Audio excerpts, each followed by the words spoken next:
Hello TGT aspirants, आज के इस वीडियो में आपका बहुत बहुत स्वागत है। आज मैं किसी भी विषय पर एनालिसिस करने से पहले आपसे कुछ कॉमन विषयों पर, सभी विषयों पर वार्तालाप कर रहा हूं। थोड़ा सा टाइम आपका इसमें लूंगा। आपको पूरे वीडियो को अच्छी तरह से देखना है। कॉमन विषय पर चर्चा यह है जो बड़ी अहम है। कॉमन विषय पर चर्चा यह है कि आज के इस सुबह वाले वीडियो में जो मैंने आपके सामने रखा उस पर बहुत से कमेंट्स, यानी 350 के करीब कमेंट्स मेरे पास आ चुके हैं और बहुत से प्रत्याशी जो हैं वो यानी 7K के आसपास जो है उस वीडियो को देख चुके हैं। तो वहां पर मैंने क्या देखा, आप यकीन मानिए कि जितने भी प्रत्याशी मेरे सामने आए वो 58, 59 टू 70 और 70, 68 और 72 तक के भी आए, लेकिन 72 वाला एक या दो, 68 वाला एक या दो। लेकिन इंग्लिश विषय के ऊपर बहुत कम प्रत्याशी, बहुत कम नंबरों वाले मुझे मिले और 72 और 68 वाला मुझे प्रत्याशी मिला। अब आप सोचिए कि इतने प्रत्याशी यानी 7000 के करीब अब तक वीडियो को, यानी 7 घंटे में, 6 घंटे में वीडियो को देख चुके हैं और रिस्पांस जो मिल रहा है उसको मैं देख रहा हूं। मैं सभी विषयों की बात कर रहा हूं। इंग्लिश का यह हाल है क्योंकि इंग्लिश का पेपर वास्तव में बहुत टफ था। अब किसी प्रत्याशी ने मेरे से कमेंट किया, बहुत जायज कमेंट था और उसी पर मैं आपको बताना चाहता हूं। उसने कहा कि सर आप प्रत्याशियों को भ्रमित कर रहे हैं। देखिए भाई, ये मेरी अपनी ऑब्जर्वेशन है और मैं अपनी ऑब्जर्वेशन क्यों ना रखूं, क्योंकि मैं इतने साल से यही काम करते आ रहा हूं। ठीक है, उसने कहा सर कंपटीशन बढ़ गया है, कंपटीशन बहुत ज्यादा बढ़ गया है और आप कंपटीशन के बढ़ने के बारे में नहीं सोचते। अरे भाई, कंपटीशन बढ़ गया है, मैं मानता हूं, तो वैकेंसी भी तो बढ़ गई है, ये भी तो एक फैक्टर है। और दूसरा फैक्टर जो मैं आपको बताने जा रहा हूं, अचरज करोगे कि आप पिछले एग्जाम को उठाकर देखिए, वो एग्जाम इन एग्जाम के मुकाबले में बहुत ईजी थे।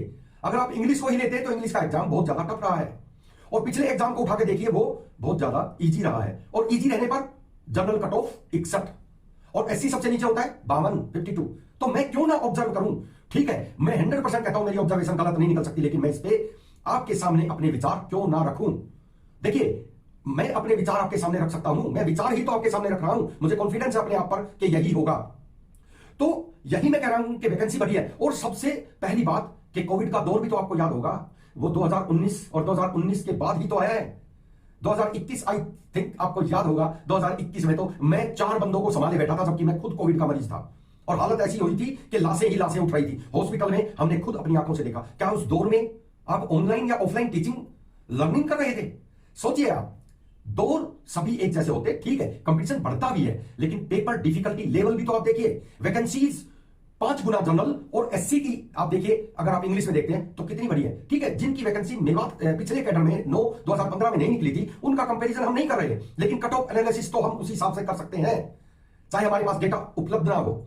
उसके बाद में आप देखिए कि इंग्लिश में इतनी खामोशी छाई रही।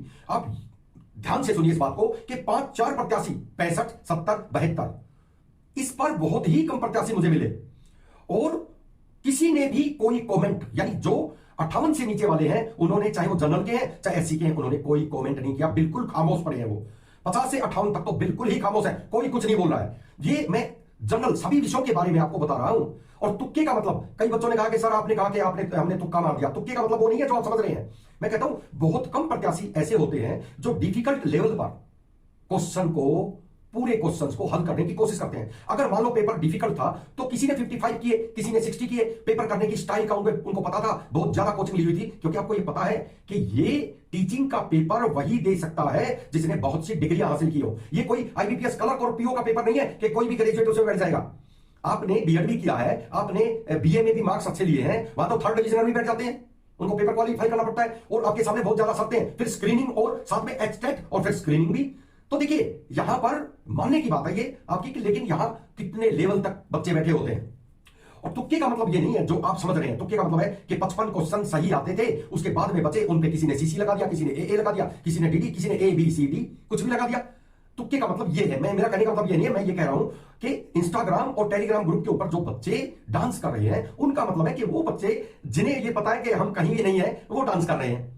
आईडी तो आप 5-5 आईडी बनाए बैठे, सभी एक आईडी पे चले गए, 62 दिखा दिए, 72 दिखा दिए। मेरा कहने का मतलब ये है, जो इंटेलिजेंट बच्चे हैं उन्होंने 7 क्वेश्चन किए, तो जब पता है कि नेगेटिव मार्किंग नहीं है तो तुक्के मारेंगे अपने हिसाब से, और तुक्के भी लगते हैं क्योंकि तुक्कों की भी स्टाइल होती है। ये बात भी तो आपको याद रखनी चाहिए। मेरा कहने का मतलब ये था, मैं किसी का दिल नहीं दुखाना चाहता।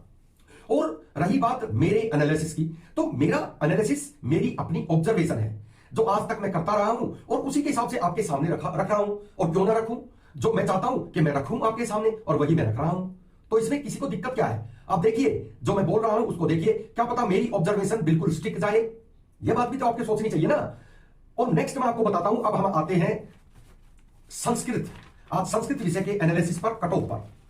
तो संस्कृत विषय में आपको पता होना चाहिए कि टोटल वैकेंसी 946 यानी 950 के आसपास है, और उसमें पिछले हिसाब से कोई भी डेटा हमारे पास नहीं है।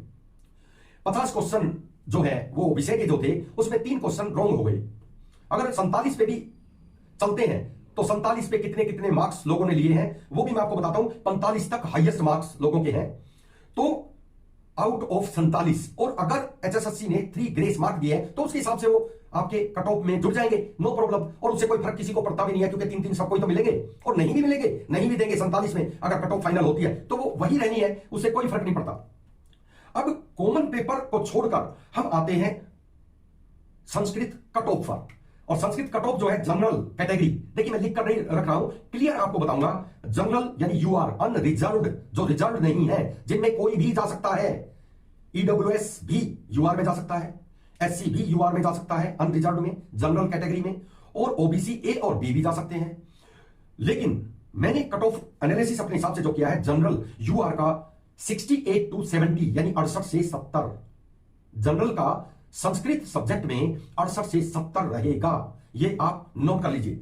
उसके बाद में ईडब्ल्यूएस जो पिछली बार नहीं था, यानी 9/2015 यानी जो 2019 में पेपर हुआ उसमें वो नहीं था, तो ईडब्ल्यूएस जो है वो 66 से 66 से 68 रहेगा, यानी 66 से 68 रहेगा, ये आपको याद रखना है। उसके बाद में बीसीए और बीसीबी मैंने इकट्ठे एनालिसिस किए, क्योंकि संस्कृत का ज्यादा डेटा हमारे पास नहीं है, और फिर भी हमें पूरी उम्मीद है कि यही डेटा जो है, यही कट ऑफ बिल्कुल स्टिक आपके सामने रहेगा।